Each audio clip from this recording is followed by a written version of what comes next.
Unscannable 33.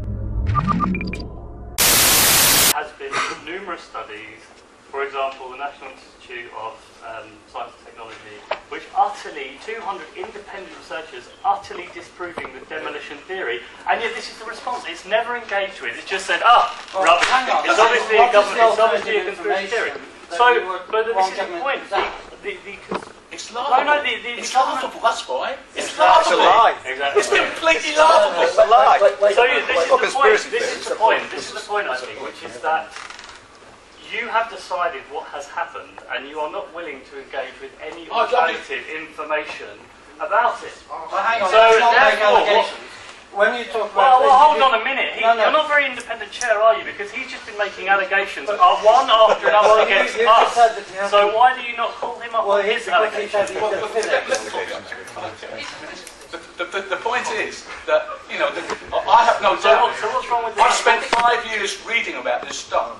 And all the peripheral evidence, all the peripheral information, politics, about the drills, about the false plates, and everything there. I only started, I was 55 years old when I actually began to understand the world around me, my views.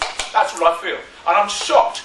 I believe, and I'm actually quite certain, and I don't want to believe it, believe me, I don't want to believe it. Sorry, I don't want to believe this, but actually I've come to believe that the people we call the government murder us in order to start wars that make money for them. That's what I believe. And I think the evidence is overwhelming.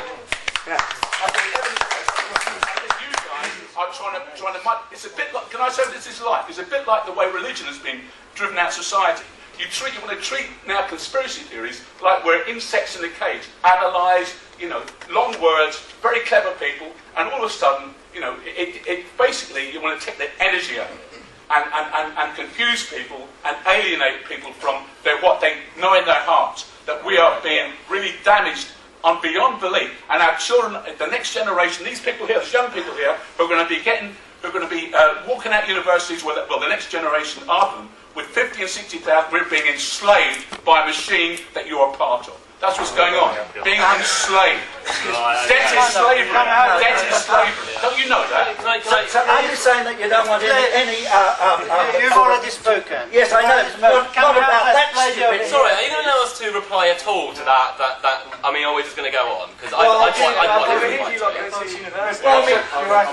think first of all, it's quite interesting that our friend here is tying in all different ways in which he's very angry with the world and very angry with government, to then know in his heart, quote unquote, that I'm a Christian. I'm a pacifist. I love God. Right. Okay. Great. The buildings fell down. Like this is the what I was talking about. This ideological response. Which there are over 1,000. Right. Okay. So have you read like the contrary information? Yes, I have. Okay. Like, and I'd like to say one more thing about actually the controlled demolition thesis, which doesn't make much sense to me. Now, if the 9/11 movement is convinced that the 9/11 was perpetrated to actually cause us belli for Iraq, Afghanistan, the Patriot Act, various kind of implements in which to continue to oppress the people. And please answer this, I don't understand how flying 2 planes into the World Trade Center buildings was not a spectacular enough act to go into Afghanistan and Iraq that you actually then needed to bring those towers down? I mean, we had a video of a bloody massive fireball erupting over the skyscape of New York. But where's the why link between would it be Afghanistan necessary, and if I was a spook trying to manipulate you, why would I consider it be necessary to then control them? To enormously multiply your chances of being... Sorry, but I'd really like to reply to this guy. I really would. Yes, I know. Yes, that's all the time? Very good. If you get more angry, you'll be out. Oh, well, what about him? Will he be out? Because you are... For God's sake! This idiot is dominating the discussion. Nobody threatens to eject him. At the moment somebody disagrees with him, he's threatened with ejection. You two are only allies in here, so you... No, I'm not. No, we can't take it if you guys leave as well. I want to make a... I've ruled the lady over here, next speaker. So he gets all three, and everyone agrees with him, and you let it go without any contradiction. But there is They had their right to reply, and the lady will speak now. Can I hope we have a right to reply to this ranting crackpot. Oh, please! All right. Sorry. No, I'm just. That is not. wait, look, you cut him out, so... Come out of order, please. I think the lady wants... That gentleman will shut up, and other people will quiet. You say me shut up, but not him. Because I have done, he stopped, and they have stopped. No, the aggro is coming from the demo side, not from the 9/11. You haven't let me... Says the chair.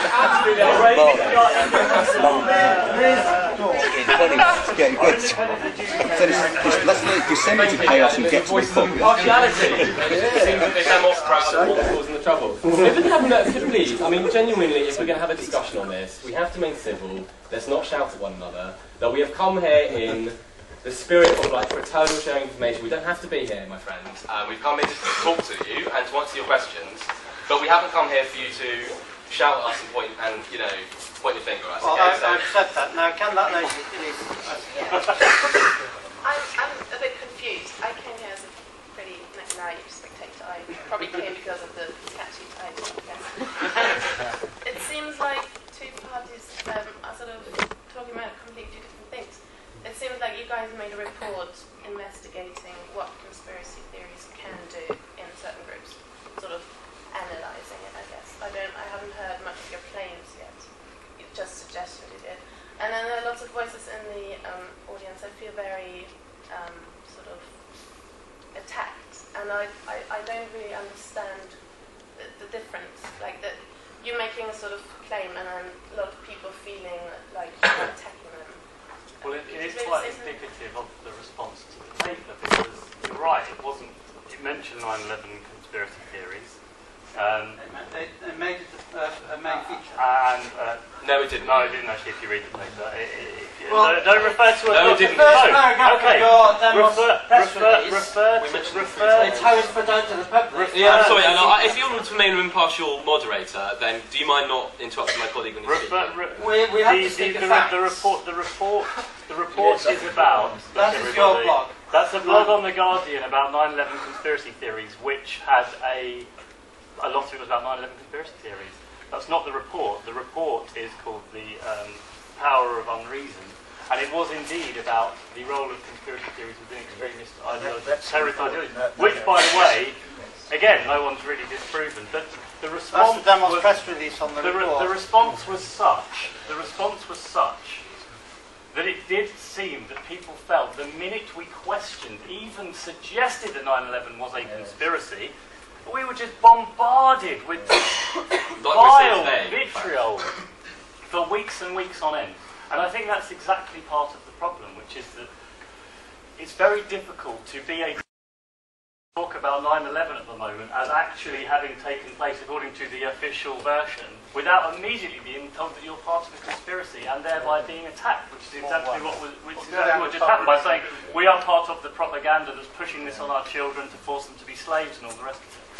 Jamie, sorry, this gentleman here was really waiting for a word to ask. I'm sorry, I Maybe didn't see. yeah. I mean, the government put forward an official conspiracy totally there that Saddam Hussein had weapons of mass destruction, which was the whole reason hundreds of thousands of people were killed in Iraq. And this was turned out to be a total lie and fabrication. So there you had the official conspiracy theory of the government. I mean, some of the project for the new 19th century has said that have actually suggested that Saddam Hussein was actually involved in organising 9/11, which is absolutely ridiculous. So you've got conspiracy theory like the ruling class, capitalist ruling class. Did we say in the report that the weapons of mass destruction claim was true and that everything the government No, but says I'm just pointing out. But the point is, I think, and this is a really important point because it links into your point at the back first of all, which is how do you distinguish between genuine conspiracies that government has committed and what we define as a conspiracy theory? And there are some cases where the line is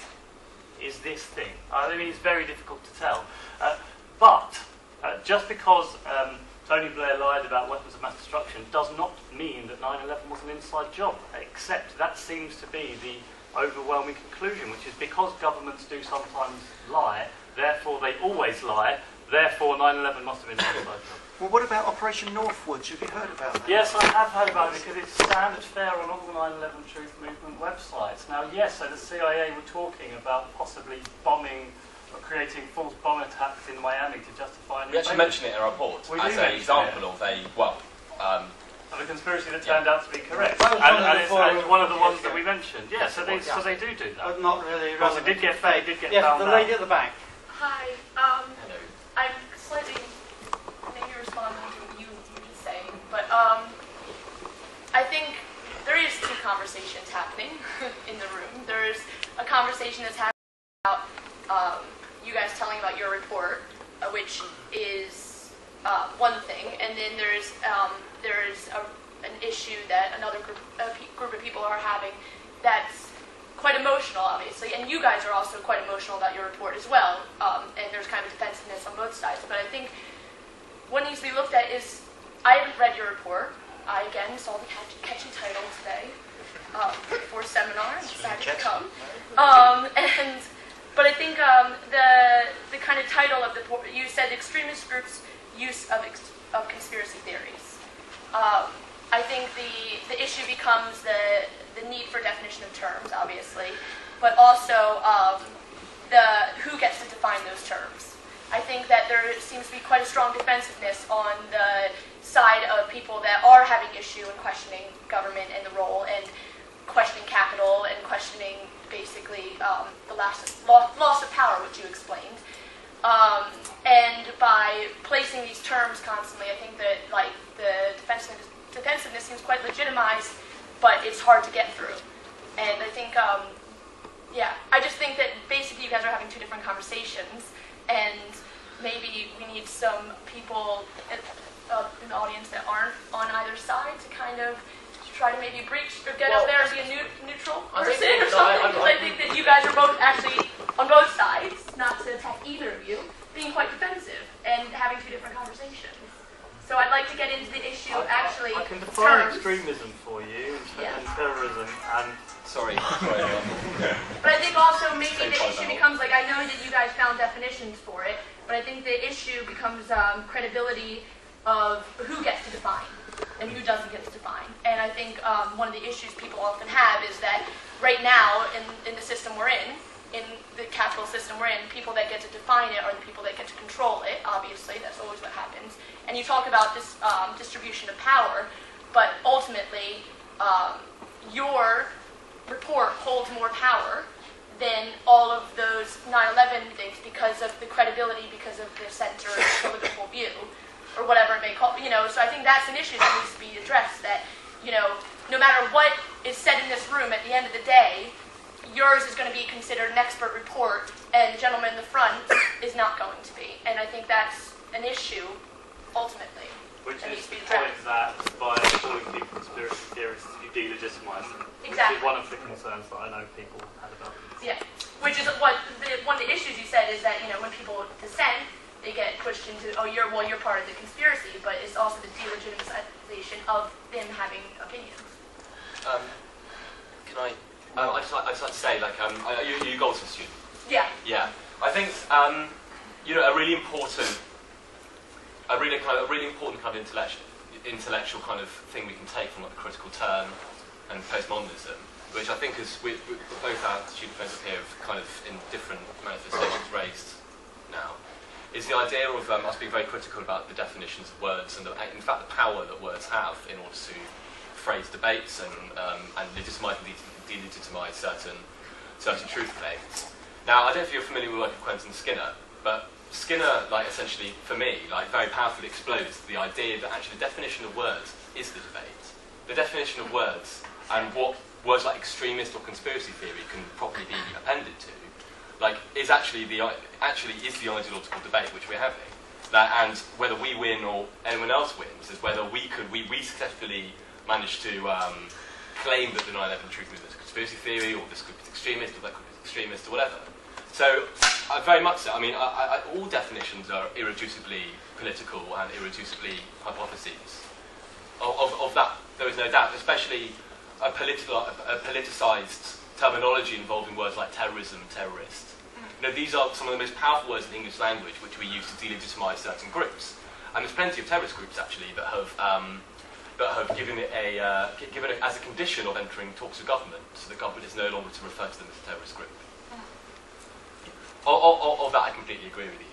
And you know, Unscannable 33.